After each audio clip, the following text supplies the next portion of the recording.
Ayan mga parts, meron po tayong gagawin ngayon na isang Bluetooth speaker, no? Ang problema po nito mga parts, no? Nung dinala po sa aking shop ay wala po siyang power, no? At ang sabi ng may-ari, nagcha-charge naman po ito. Yan. So tingnan natin. Saksak po natin, charge po natin at papakita ko po sa inyo na nagcha-charge nga, na totoo nga yung sinasabi ng may-ari. So ayan, kapansin-pansin niyo po merong indicator light na red dito.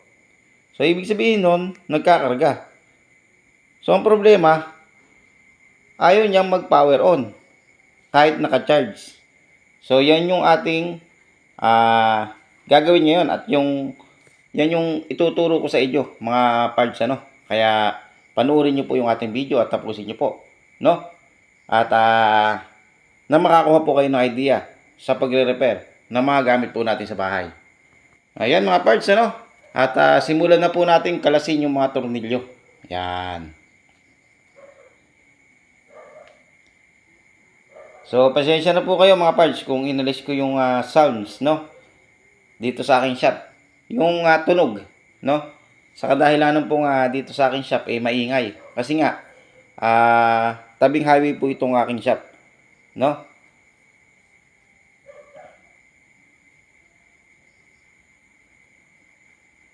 Ayan. Sa ngayon mga parts, maraming gumagamit ng ganitong Bluetooth speaker, kaya yung mga iba, yung amplifier, yung mga ibang amplifier hindi na ganong nabibili, Pangkaraniwan itong mga Bluetooth speaker na kasi ginagamit ngayon ng mga tao. So napakadaling dalin, saka ayos naman yung kanyang sounds, Ayan mga parts, kinat ko po yung wire nung nanggaling dun sa switch. Yan, kasi may itetest tayo mamaya,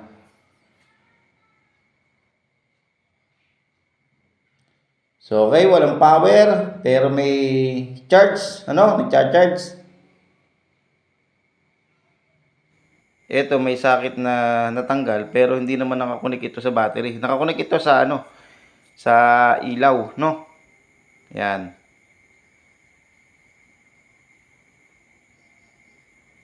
So, ngayon, hahanapin natin, kung saan yung problema nito. Kasi nga, no power, pero may charge, So, pagdududahan din natin minsan yung battery, check din natin, may tester tayo. Check natin yung ang kanyang battery. Saka yung mga wire, check natin. Kung mayroon iba pang lagot, saka yung socket, yung mga socket. Kung minsan kasi sa socket naglulus din. Kaya yung mga socket na yan, mapapansin nyo, mayroong mga dikit na rugby. Hindi kasi pwede yung didikitan nyo ng glue stick. So, yung iba, glue stick ang nilalagay, hindi po pwede yun. Kasi minsan, itong mga sakit na to nag-iinit din siya. Kaya mas maganda rugby. Sa rugby kasi, kahit nag-iinit, walang lusaw, So, hindi katulad ng glue stick, pagka dinikit nyo doon sa mga sakit, pag nag-iinit, nalulusaw. Kung minsan, mag-short pa. So, okay, test natin yung kanyang battery. Kasi minsan sa battery nagmumula ang problema kung bakit ayaw mag-power on. Kung minsan may leak na or talagang wala na, sira na yung battery. So ito, kapansin-pansin po natin, yung kanyang battery ay okay pa, Okay pa yung kanyang voltahe. So ang problema nito, bakit ayaw mag-power on? So tingnan natin mabuti. Kaya tutok lang mga parts, Ayan. So, ang gawin natin mga parts, itong switch na to, palitan natin, Yan, itong switch na to, papalitan natin yan. So, kung titingnan natin, check muna natin ng tester, yung ating switch.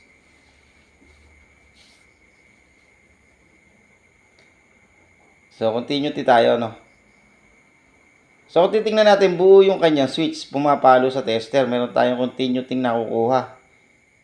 Pero ang problema, bakit ayaw niya mag-power on? So, okay naman yung switch niya, So kung minsan mapapansin po natin na pagka tinester natin okay yung switch, pero kung minsan pag dinaluyan ng voltahe, no,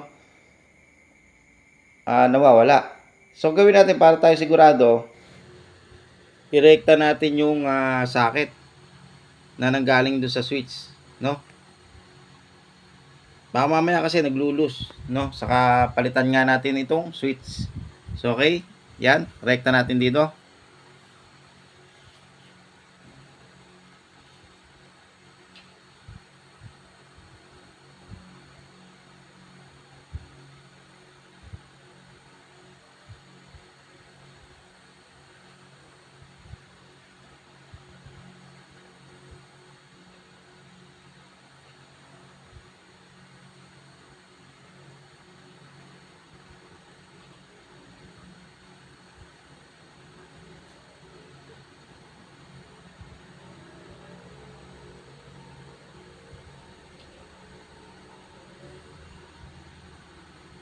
Ayan mga parts. So ginawa ko, hinubahan ko yung wire, no? Kasi i-connect natin sa sa switch.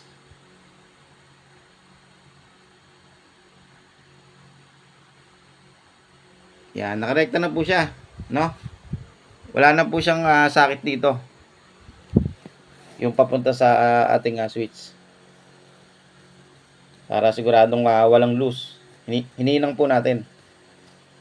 Yan. So ngayon, itong dalawang wire na to, ilalagay po natin sa switch. Dito sa switch na ating ikinabit, no? Yan. Okay, maghinang po tayo mga parts.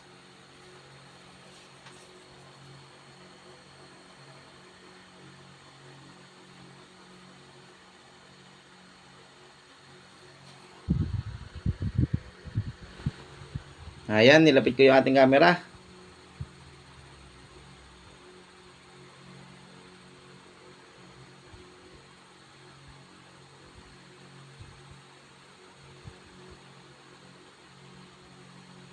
So, okay, yung kabila naman. So, pagka maghihinang kayo ng switch natin mga parts, siguraduhin nyo lang naka-off. Baka po kasi mamaya mag-open bigla yung ating speaker, no?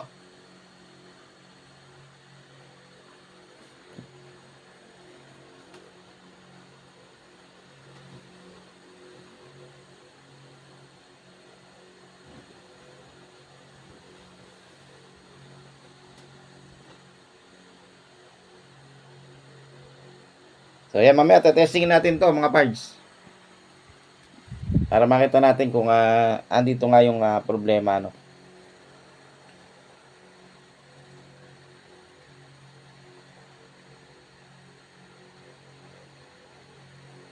Ayan, nahinang na po natin.